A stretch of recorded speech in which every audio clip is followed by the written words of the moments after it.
ta question, je vais commencer par une phrase de Viktor Frankl, qui est un philosophe et un psychiatre allemand. Et il dit « C'est la mort qui donne sens à la vie ». La première fois que j'ai entendu ça, je me suis dit quand même, il exagère un peu. Et puis finalement, je suis convaincu. C'est-à-dire que si on était immortel, pourquoi réglerait-on les choses aujourd'hui, puisqu'on est immortel, donc on ne les réglerait pas? Pourquoi est-ce qu'on ferait des enfants? Quand on connaît le poids des enfants, on ne ferait pas d'enfants, puisqu'on serait immortel. Ça n'a pas de sens. Pourquoi est-ce qu'on serait obligé d'apprendre un métier? On ne l'apprendrait pas, puisque de toute façon on serait immortel. Donc sur le plan philosophique, c'est vraiment la mort qui donne sens à la vie. Et c'est aussi, ça nous contraint, puisque le malheur existe, la vie est passionnante, mais pas toujours facile, ça nous contraint à chercher à surmonter les épreuves inévitables de la vie. Ce que je viens de dire dans la salle, on peut tous dire « je l'ai vécu ». Et on les a surmontés, plus ou moins bien, mais on a été contraint à surmonter. Alors, sur le plan biologique, puisque Jean-Pierre dit qu'effectivement, inspiré par Edgar Morin et par notre pratique quotidienne, parce que je disais aux jeunes étudiants tout à l'heure, c'est que quand des gens, on était les praticiens, quand des gens s'asseyaient près de nous, ce n'étaient pas des objets de science. C'était des personnes avec leur histoire, leur cerveau, leurs croyances, leur religion. Donc il fallait qu'on tienne compte de tout ça. Dans un laboratoire, on peut faire un objet propre. Mais nous, praticiens, il fallait qu'on mette notre nez un peu partout pour comprendre et pour aider. Donc c'était un savoir très différent. Et puis surtout, nous, espèce humaine, on est sur Terre depuis pas longtemps, on est sur Terre depuis 300 000 ans. C'est un éclair de temps, 300 000 ans. Et avant, il y a 200 000 ans, il y a eu une glaciation. C'était le contraire d'aujourd'hui. Il faisait de plus en plus froid. Donc les animaux, les plantes disparaissaient, les fruits disparaissaient, le petit gibier disparaissait, et l'espèce humaine a failli disparaître aussi. Il restait 20 000 squelettes sur la planète. La guerre de 40 que j'ai subie, j'étais enfant, que j'ai subi de plein fouet, et la guerre d'Algérie, pour laquelle l'État français m'a forcé à apprendre à tuer. L'État français m'a appris ça. Donc j'étais convaincu que 80 années sans guerre à la maison, il y avait des guerres à l'extérieur, la France, mais c'était des professionnels qui partaient en Afghanistan, où après les Russes, après les Américains, les Français ont reçu une fessée par des hommes qui n'avaient pas d'armée et qui ont gagné la guerre contre les Américains, qui sont battus. Vous vous rappelez, quand ils sont partis, c'était la panique, sauf qui peut. L'État le plus puissant est parti en panique devant des hommes qui n'avaient pas d'armée, des hommes qui combattaient en vélomoteur. C'est-à-dire qu'ils tiraient et ils se cachaient. C'est quand même fou. Or, on disait, il y a des jeunes qui redécouvrent des arguments légitimes.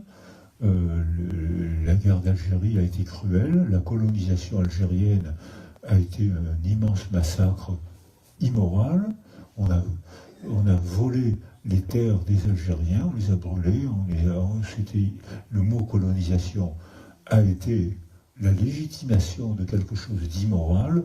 En quoi les jeunes Français d'aujourd'hui sont-ils responsables du crime du général Bugeaud, époque de napoléonienne, début? En rien. En quoi les jeunes Allemands sont-ils responsables de la Shoah? En rien. C'est-à-dire qu'il y a eu une folie sociale insensée, donc pas de direction. On ne sait pas qui a pris la décision de tuer 6 millions de mettre dans des fours et de tuer 6 millions d'hommes, de femmes et d'enfants. 1,5 million d'enfants sont passés au four. On ne sait pas qui a décidé, on dit Wannsee va savoir, il n'y a pas de document écrit. C'est-à-dire que quelque chose s'est passé d'insensé, que ce soit pour la colonisation, mais les Belges au Congo n'ont pas été glorieux non plus. Hein. Alors mais bon, c'était l'époque, il n'y avait que des rapports de force, et les Français n'ont pas été glorieux. En revanche, ce que les jeunes, on disait avec Jean-François, ce que les jeunes Algériens d'aujourd'hui oublient, c'est que quand il y a eu un référendum, 74% des Français ont voté pour que les Algériens deviennent indépendants. Donc les jeunes Français ne sont pas en rien responsables des crimes de Bugeaud de l'époque napoléonienne. Et le langage totalitaire, c'est la pensée paresseuse. C'est-à-dire qu'on n'a plus besoin de faire un effort, il suffit de réciter. Notre chef nous dit ce qu'il faut dire. Je suis soumis, aliéné. Mon corps, mon âme, mon esprit ne m'appartiennent plus. Je sais ce qu'il faut dire, il suffit de réciter les slogans du chef. Pensée paresseuse. Et cette pensée pleine d'avantages, c'est que si vous voulez des amis, il faut surtout être de leur avis. Il ne faut surtout pas les contrarier. Donc, si vous récitez comme tout le monde, vous allez marcher côte à côte avec les mêmes slogans. Il n'y aura pas une idée personnelle. Et le fait qu'il n'y ait pas d'idée personnelle, vous n'aurez autour de vous que des amis. Mais vous aurez perdu votre liberté intérieure. Je viens de citer Hannah Arendt. Si on veut sa liberté intérieure, il faut penser par soi-même, donc il faut rencontrer, il faut douter de ce qu'on croit. Je crois que, est-ce que c'est vrai? Je me mets en question. Hannah Arendt disait, le langage intérieur, je ne sais plus qui disait, c'est la pensée, la liberté intérieure de penser par soi-même. Qu'est-ce qui peut nous apprendre à penser par soi-même? Rencontrer quelqu'un qui n'a pas la même religion que nous. Aller dans un pays qui n'a pas la même culture que nous. Lire des livres qui ne pensent pas comme nous.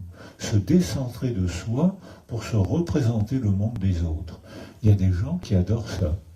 Voyager, rencontrer, être surpris par les incroyables, l'immensité des cultures qu'on a pu faire. Il y a des gens qui adorent ça. Il y a des gens qui ont horreur de ça. Ils veulent la vérité. Et ceux-là se soumettent au chef. Ça peut être un chef religieux, il y a des fanatiques religieux, ça ne manque pas. Ça peut être un chef idéologique, ça ne manque pas non plus. Ça peut être un chef économique. Jean-François a un de ses copains qui a été élu aux États-Unis il n'y a pas longtemps. un chef économique. Donc, c'est quelqu'un qui a réussi à nous faire croire qu'il savait la vérité, et nous, on se soumet pour ne pas avoir à réfléchir.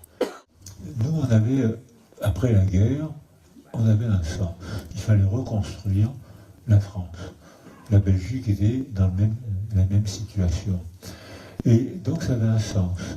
Et je me rappelle, après la guerre, je me rappelle que la CGT communiste demandait aux électriciens de faire des heures supplémentaires et de travailler gratuitement le week-end pour rétablir le réseau électrique français.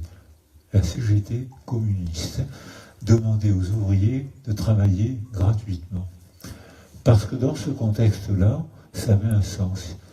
La France était ruinée, des villes entières étaient à l'état de ruine. Il y avait des villes, des villages qui étaient ruinés, comme Berlin. Berlin était incroyablement rasé, il y avait des villes françaises rasées complètement aussi, notamment sur la côte bretonne. Et là, on ne peut pas donner sens, parce que sur la côte normande et sur la côte bretonne, ceux qui avaient rasé Brest, Le Havre, c'était les Anglais et les Américains, et qu'il y a eu 60 000 Français tués qui ne pouvaient même pas en témoignaient. Les gens leur disaient, mais qu'est-ce que tu racontes? Les Anglais, les Américains, c'est nos libérateurs. Et ces Français-là disaient, oui, c'est peut-être Michel Lemay, il raconte ça très bien.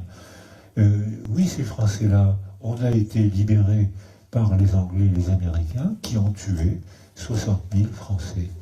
Et j'habite à Toulon, et Toulon a été bombardé, rasé par l'aviation américaine, avec 3 ou 4 000 morts en un seul bombardement.